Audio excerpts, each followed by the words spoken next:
Whether you want to visit the village where your ancestor was born on your next vacation, or you just want to find some of their records, you're going to need to know exactly the place name and the location.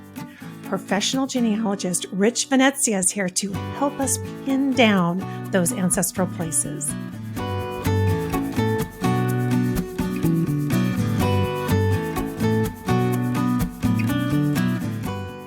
Welcome to the show, Rich. Thanks so much, Lisa. I'm really glad to be here. Thanks for having me. Really happy to have you here. This is such an important topic. We've got to know where people came from to be able to track them down. Yeah, absolutely. I was absolutely. just reading your article. It's called Hometown Heroes in the September-October issue of Family Tree Magazine. And in it, you said something really interesting right off the bat, which was you said that near enough isn't good enough. What are you trying to help people understand when you say that? Yeah, so when we start with our research, we're often starting with censuses, especially, right? Those are often kind of the backbone of a lot of American research. And so if people are moving around a lot, or if you aren't exactly sure where they lived because of the decennial census, you might be able to track them around and say, well, they were living in California, and then you could figure out, well, they were first in Los Angeles, and then they went to San Francisco or whatever.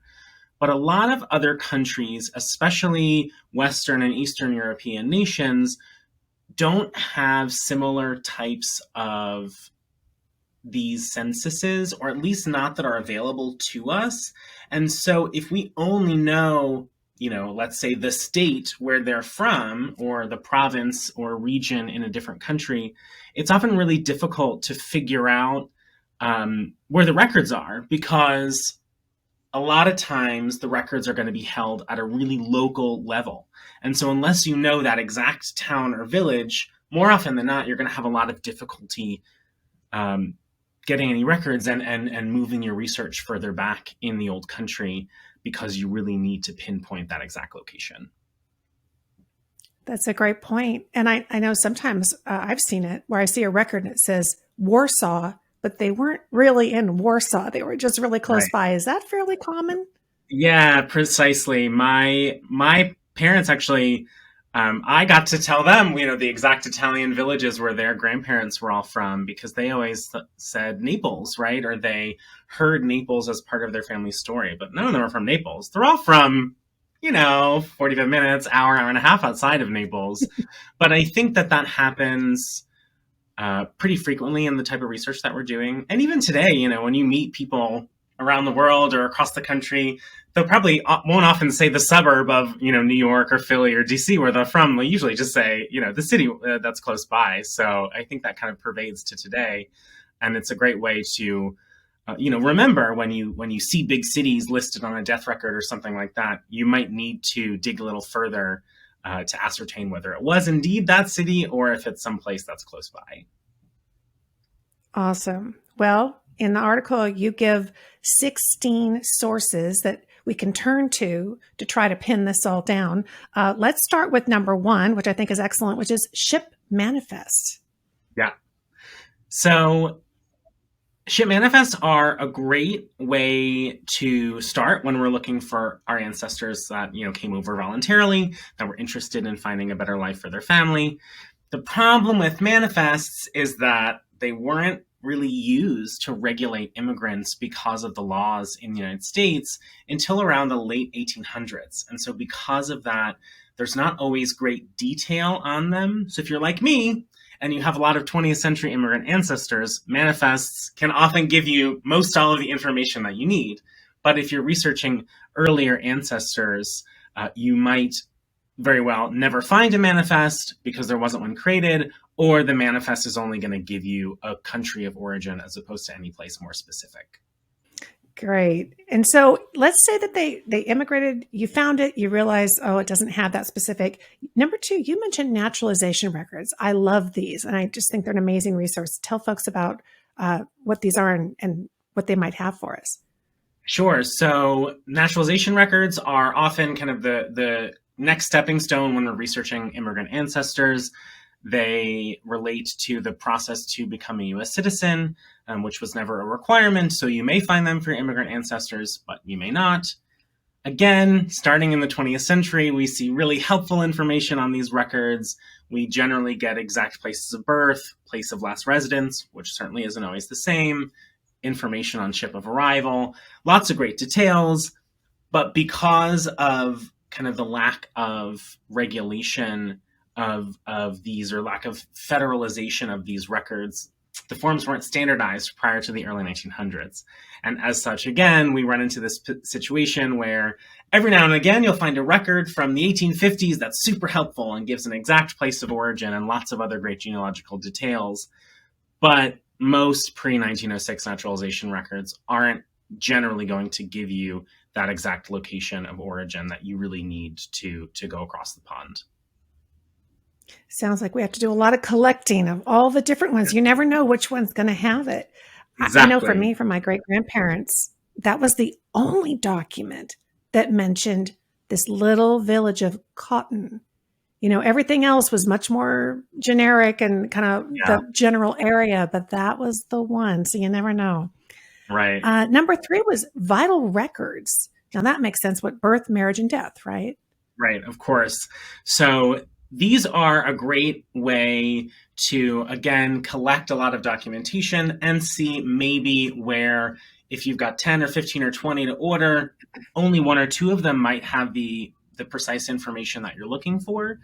But, you know, if you're researching a family that came over at different times, if you've got, you know, uncles and aunts and cousins, you want to get all of those records, because it might only wind up being, you know, the last nephew's death record or something that lists the place of origin of his parents, right? And it sounds crazy, but I've seen it before, where you gather together all of this documentation, and if there's 30 possible records to get, it's the last one that has what you need. But that makes it really important not to skip out on, right? Not to miss, because it could be the only thing that mentions it, especially sometimes for earlier immigrants. Sometimes we're talking further back, and I see that number 4 is marriage licenses and marriage records, which typically somewhat older than some of the other available vital records, correct? Yeah, and so of course, you know, sometimes I do very little, I will say I do very little colonial research, but I do know there's often colonial marriage bonds that people might be able to find. But also in a lot of places, like in Pennsylvania, where I live, for instance, the marriage licenses in the county start in 1885, but the birth and deaths for the state don't start until 1906. So you do often find that marriage records or marriage licenses might wind up predating some of the vital records. And in some cases, like for New York City, for instance, you often, or you may have the opportunity to get 2 or more different records related to the same event, right? There might have been an application for a marriage license, and then a marriage license or a marriage certificate or a marriage return. And a lot of times, they're not necessarily filed together. So you might need to go digging around and looking to see if there are other records. For instance, in New York City, they have a second set of marriage records. They have marriage licenses that people had to fill out prior to getting their getting married, right, to getting their marriage certificate. And so between, I think it's 1908 and 1937, there's the secondary document that you definitely have to get, because it asks for birthplace, but also asks for parents' birthplace. And that information is not listed on the certificate. So if you just stop at the certificate, you might be missing some great additional information. Reading between the lines, I'm really hearing you saying we've got to really, in a sense, research the jurisdiction to know what did they have, what did they create, what kind of records, in what process, because that varies a lot by county, by state. Here in Pennsylvania, we started marriage record keeping in the counties in 1885. And actually, for the first 6 years, there was a second copy that went to the state. So if you happen to have people married in this small time frame, you've got a county record that's at the county record that was sent to the state, which should be identical but might not be. There's also the potential for the religious record, right? And if in some places they had city marriage returns as well. So there might be a possibility to find 3 or 4 or even 5 different records that all document the same event. But because the records were kept by different people for different reasons, there might be a lot more information on some than on others. Everyone has the possibility. I love it. Okay, and then you just touched on the church records, because we have the vital records we think of at the county courthouse, but then there's the church records, and those can go much older too, right? Right, absolutely. And that's especially for folks researching ancestors who were Catholic. The Catholics were and are notorious record keepers, and they were often very interested in figuring out or noting down, where the parties had been baptized to make sure that people getting married were Catholic, or the people that were baptizing their children were Catholic. But of course, we've also got great records that go quite far back, like the Quakers. There's the Friends records, which have many of which have been digitized by Ancestry. And of course, there are other religions that have their own records, many of which may have not yet been digitized, but which could certainly include the same type of information about origin or place of last residence, place of baptism, something like that. So it's always a good idea, and often vital to make sure to look for those types of records as well. Excellent. Well, number 6. We go a new direction. We're going towards military records, World War I and World War II draft registrations. This might be new to some people. Tell us about this. Sure. So these are records that are generally relatively easily findable on the big websites, Ancestry, Family Search, Find My Past, etc. And oftentimes they did ask for a place of birth. And so most immigrants who were here in the early to mid 1900s that were born sometime from about the mid 1870s forward should end up in these records. Doesn't mean that they served in the military, but if they were a man of draft age, they would have needed to fill one of these out. And so again, we run into this issue of the more recent, usually the more records are available. But in this case, it's great because you're not just looking for people that wound up becoming citizens. You're not just looking for people that may, have been Catholic or whatever, or show up in religious records.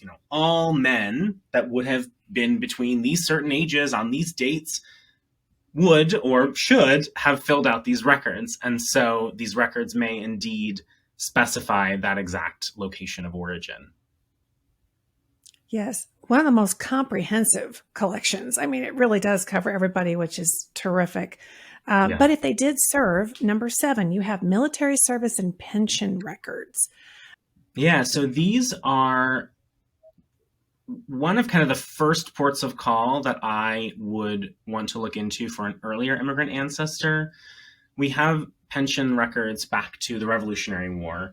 And they move forward. So War of 1812, of course, was the big Preserve the Pensions project a few years ago, and up to the Civil War, and even a bit later, Spanish-American War. So folks whose immigrant ancestors served in the military, even if they came over, 250 years ago, their pension records or their military service records could be really helpful. A lot of times there's things like affidavits that say, my name is John Smith, but I was born on this date in this place, or even, it might even just say the county, in Ireland, for instance, or England. But even still, that's obviously much more helpful than just Ireland or England. There's sometimes things like copies of family Bible records or marriage records, because you have to remember that when we're talking about pension records, we're oftentimes talking about, other people that would have been affected. So if they died in the war or shortly thereafter, their widow or their minor children could have been eligible for this pension. And so, of course, they would need to prove the relationship. So if the marriage occurred back in the old country or something like that, there might be copies of these records, affidavits, some type of testimony that provides that, which could all lead us to clues about that immigrant's origins. Yes, a record collection that could actually be encompassing many different kinds of records. Yeah. We love that. Now, And number 8 might be a little bit more rare, but gosh, if it exists, it'd be well worth going after. You have employment records. Yeah, so employment records are one of those record sets that is definitely for a bit more advanced research. You first need to figure out where your ancestor worked, but also a lot of times you need to do a lot of digging to determine where the records are, if they even exist, right? A lot of times we're talking in archives. You've got to, get boots on the ground. You've got to get your hands dirty with old records. But there are some really excellent employment records, some of which are, have been digitized, but we're talking very few of these records have been put online. Some railroad records have been popular, and so some of those have been put on some of the big websites. But a lot of times, we got to figure out, okay, where was the company headquartered? Was it headquartered a different place now than it was 100 years ago? Where in between might these records be? And also what type of records might exist. So there are some great repositories. The Historical Society of Pennsylvania, the Heinz History Center in Pittsburgh, for instance, has a great selection of employment records for Pittsburgh-based companies, Alcoa, Heinz, Westinghouse. So if your ancestor, happened to go to one of these places where these records have now been put in an archives, they're obviously much more accessible than if the archive still remains with the company. A lot of times that may be much more difficult to get your hands on. But, if there are things like applications for employment or even just information about employees, there could be information about place of origin. There might be newspaper. There might be periodicals. A lot of companies did newsletters. And so there might also be things about, somebody that passed away, which could list information, or, new hires, for instance. And so there's all sorts of possibilities. But this is definitely not you type it in, you search it, and you find it easily. This is often hard-won victories, but they can be some really great, really interesting records. And sometimes may include a photograph as well, which can be really special. I agree with you. They do pose more of a challenge. They're kind of a good back pocket item when nothing else is panning out. And I have to say, I had a grandfather and a great-grandfather who worked for the railroad, and I was amazed to see the records available through the Atlanta National Archives. I mean, it was well worth it. Yeah. Oh, gosh. Well, silly me. I forgot to ask Rich about item number 9. And that record group is Social Security applications. Now, in his article, he says, quote, Social Security began in the mid-1930s, and most everyone who was alive and eligible applied throughout the following decades. Social Security applications, known as the SS-5S, ask for both a place of birth, albeit often just a country of birth, and parents' names. The SS-5s are available for a fee through a Freedom of Information Act request to the Social Security Administration. www.ssa.gov/FOIA/request. We'll have that link in our show notes, and that makes this the perfect time to remind you that the show notes are available at my website, and you will find the link for that on YouTube in the video description below the video. You can search for Social Security applications at Ancestry.com as well. I'll have our affiliate link to Ancestry in our show notes as well. And when you use our links, that helps support this free show. Thank you so much. Now, back to my interview with Rich Venezia. So we have number 10 is alien registrations. I haven't done much research in this area. Tell us about this. Yeah, so alien registrations weren't really very regulated until kind of the latter part of the 1800s, early part of the 1900s. And so prior to that point, there were only a handful of times where there might be some instances of alien registration. But we do see some during the Alien and Sedition Acts shortly after the country was formed, in the late 1700s. Unfortunately, most of the alien registrations from that time frame were destroyed, but there was a period of time where if you were naturalizing, you had to provide a copy of that alien registration. So there is a 12-year period in the 1800s where Naturalization Records will contain a copy of an alien registration, and it can contain great information about exact location, when they arrived, all the members of the family, the minor children, what have you. And that's just not what we often find on these early naturalization records. So there are some instances where earlier there are some alien registrations available. And then once we get to the 20th century, of course, we have many more available. During World War I and World War II, there were enemy aliens who had to register. There was a nationwide alien registration in 1940. There's a couple of statewide alien registrations in Maine, Minnesota, and North Carolina. So those records are also available. But the alien registrations are a bit more difficult to research and wrap your head around, because it really depends upon the location of where they were living. Was there some type of alien registration happening at that time? So the only really comprehensive one in terms of alien registrations would be the one that occurred right before World War II in 1940 and continued on to 1944. So if you do have ancestors that were 19th or 20th century immigrants, if they're an alien on the 1940 census, there's a really good indicator that they should have an alien registration form. Those are currently only available through the USCIS genealogy program, and it's quite a hefty fee. The hope is that eventually they'll make their way to the National Archives. We don't know when that will happen. But I have heard some instances where, folks who immigrated in the 1860s, 1870s that were old men, but had never naturalized, this 1940 alien registration form is the only American document that tells a location of origin. So it's really important and might very well be worth the money to make that request. If you would expect them to show up in those records based upon their alien status in 1940, and if you've exhausted a lot of the other possibilities of places to look for their place of origin. Number 11, one of my favorites, and I think probably one that I've had a lot of success with, perhaps you have as well, County Histories. And thankfully, those are much more readily available than alien registrations. Right? Well, and the great thing about County Histories, too, as you well know, there was this big push at the centenary of the country to document the histories of the counties and the United States and the people who lived in them, right? And so we will often, again, see much earlier immigrant ancestors in these books, even people that had long since been deceased, because, their children or grandchildren were noting how they were, the founders of the county or what have you.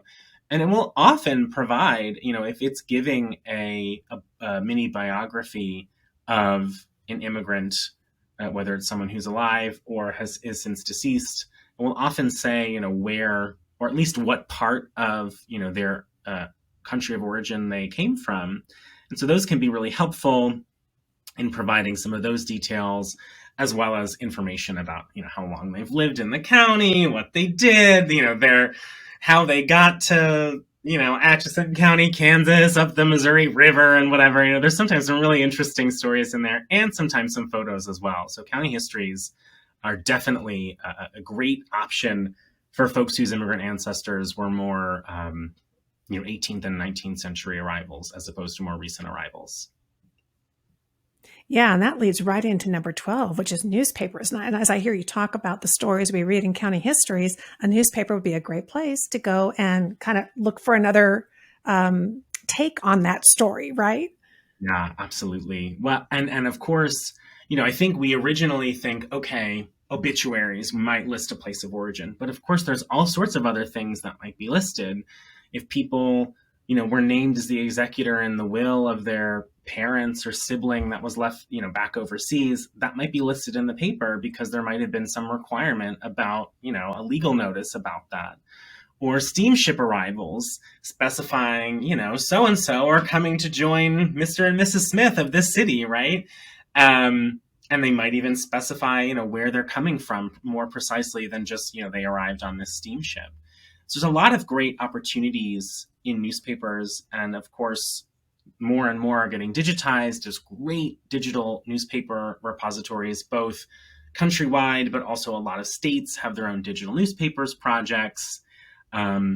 And, there's some outside the box possibilities as well, like ethnic newspapers, like religious newspapers, or company newspapers or periodicals, like we were talking about with the employment records earlier. So, it's not just newspapers.com or Genealogy Bank, right? There's all sorts of other places that you might be able to find some really interesting newspaper articles about your ancestors, whether they tell you place of origin or not. The newspapers were great gossip rags back in the day, right? So you can find some really interesting stuff in there about who's fighting with who, or who's playing at the church baseball game that weekend or whatever. There's all sorts of fun stuff that can be found in there. Yeah, I've even seen articles where they're talking about folks gathering. I think it was at a Catholic church, and they were saying they all knew each other back in County Mayo, or something where there was a connection, and they were. Precisely. It wasn't the point of the article, but they mentioned it.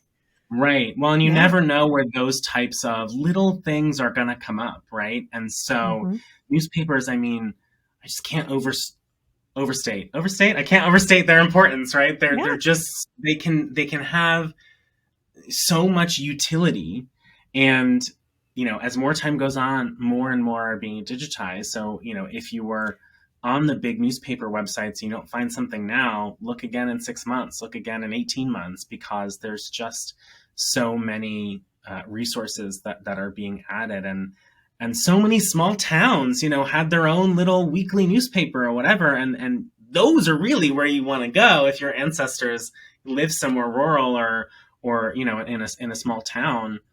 That's where you're going to find the really interesting articles, and also the articles that might be more detailed, which could give you things like place of origin or other genealogical details that you're missing. Yeah, that is excellent advice about going back and revisiting. In fact, some of the websites even now have a way to alert yourself. They'll message you if they upload something that matches something you searched in the past. So that's huge, because I keep finding new things that weren't there 2 years ago.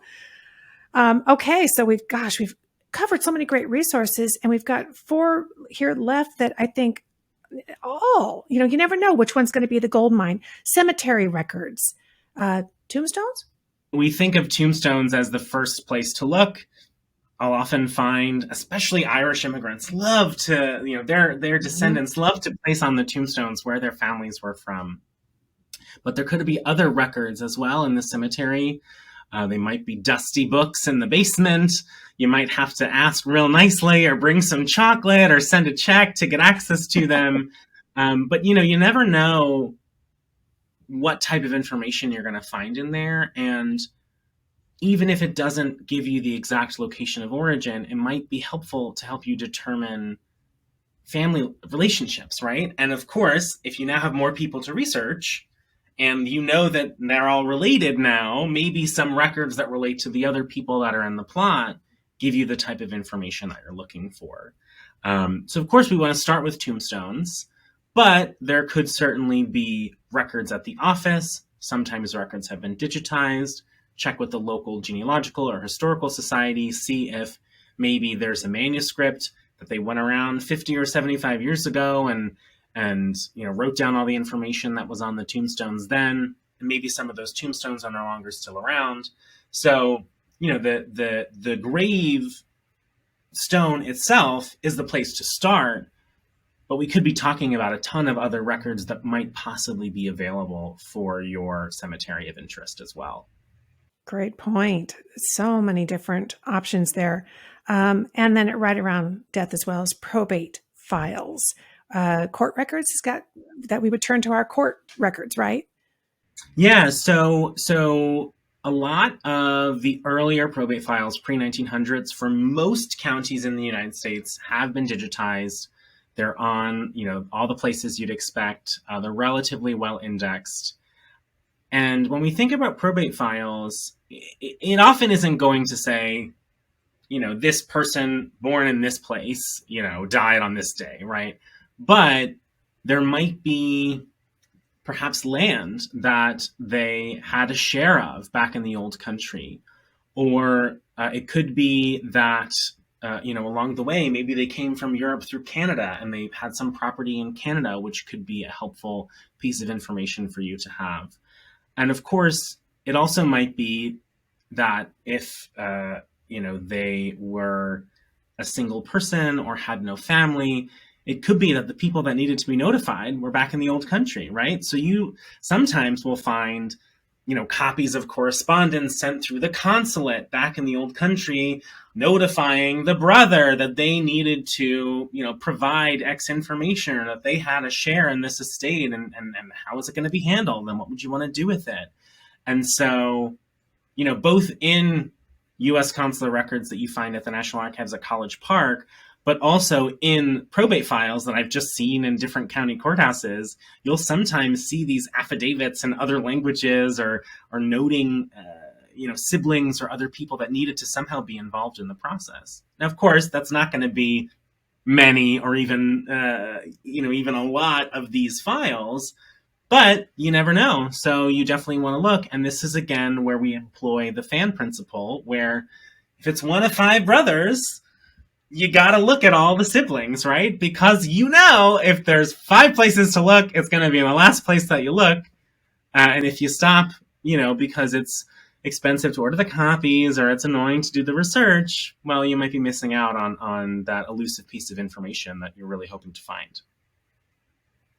Yeah, that's the good news about a location is that oftentimes siblings, they may not all share the same birth date, but they might share all the same birth location.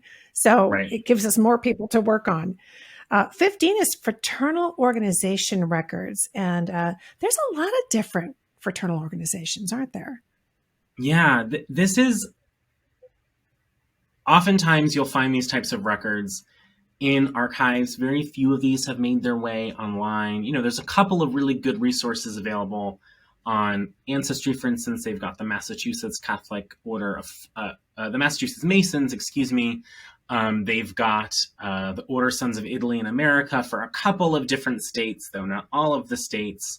And there's a handful of other ones that have made their way online. But a lot of these types of records we're going to be, again, looking for in regional archives and regional repositories. The Historical Society of Pennsylvania has tons of these types of records from all over the country, not just from Pennsylvania. And I'm lucky enough that it's just around the corner from me, so I can go hop over and do some research there anytime. But that's because they subsumed the collections of the Balch Institute for Ethnic Studies, which was at Temple University. And so they have all of these types of ethnic-related, ethnic fraternal organization records that had been housed at the Balch prior to... I don't know if it folded, or what the funding ran out, or what have you. But anyway, those records made their way over to HSP. And so there's a couple of different archives like this around the country. There's also the Immigrant History Research Center and Archive at the University of Minneapolis, St. Paul. They've got tons of fraternal organizational records from all over the country. So this is, again, not beginner research, not necessarily easy research. You first got to figure out, was your ancestor a member of an organization? Look, obituaries, things like that, to see, or again, newspaper articles that specify, they were inducted as the secretary or what have you. And then you got to figure out, all right, they were a member of this organization. Are there records? If so, where are the records? And are the records for the different lodges in different places? They're not often centralized. And so you might need to do quite a bit of calling around to figure that out. But again, especially if it's an ethnic fraternal organization, as opposed to just a kind of, Odd Fellows or Masons or something like that, the ethnic fraternal organizations, a lot of times the documents are in the language of origin, or in both that language and English. They'll ask for exact place of birth in Italy, in Norway, in Poland. So some great records that you might be able to find, but it's definitely not as easy as typing a name into a search box and seeing. You definitely have to do some digging first, see if they were a member, figure that out, and then kind of follow the breadcrumbs to see if those records might exist, and if there might be one for your person. Well, you've been leading us through some of the low-hanging fruit, some of the tougher fruit to get. So many of them kind of dovetail into each other and help us lead us through a path from one record to the next until we get to the one that has it. And this all leads us to your final item here in your article. And it is number 16, which is neighbors. And I don't think you're talking about I need to go next door, right? I mean, you never know. Maybe our neighbors You could be never helpful know. too. Maybe they're also a genealogist, right? Maybe they're a long lost cousin. Who knows? But, well, funny story is, it turns out a few years ago, before I became a genealogist, I wound up working with a distant cousin of mine, and she was my desk neighbor. So it could be that that your neighbor's what you need. But no, what I'm talking about is the fact that since the beginning of the country, America has been populated by chain migration, right? So one individual comes from a small town or village, they write back home, their brother comes, then their parents come, then the cousins come, then other people from the village come. And, it's been that way since the 1600s, and it continues to be that way today, right? And because of the need for community, but also people that speak your language, the ability to, find a job more easily, what have you, you'll find people that are coming from the same village, living in the same neighborhood, or oftentimes in the same apartment building, right? And so if you're researching your family and you have looked at all the documents and you've done all the things and you can't figure it out, but they're living at an address, my Italian grandpa's at 500 Adams Street in Hoboken, and everybody that lived at 500 Adams Street in Hoboken was from the same village, or at least from the same area, because they knew each other back home. And when they came to the US, they lived in the same place. That allowed them to get jobs more easily, connect with employment opportunities, connect with religious organizations. And so you also want to look at, who are the people that they're living with, who are the people in their apartment block, who are the people that live next door, who are the people that are witnessing their deeds, that are the executing their wills, who are the witnesses to their marriage. All these kinds of things could be really helpful. And of course, that increases the amount of research you have to do 100-fold.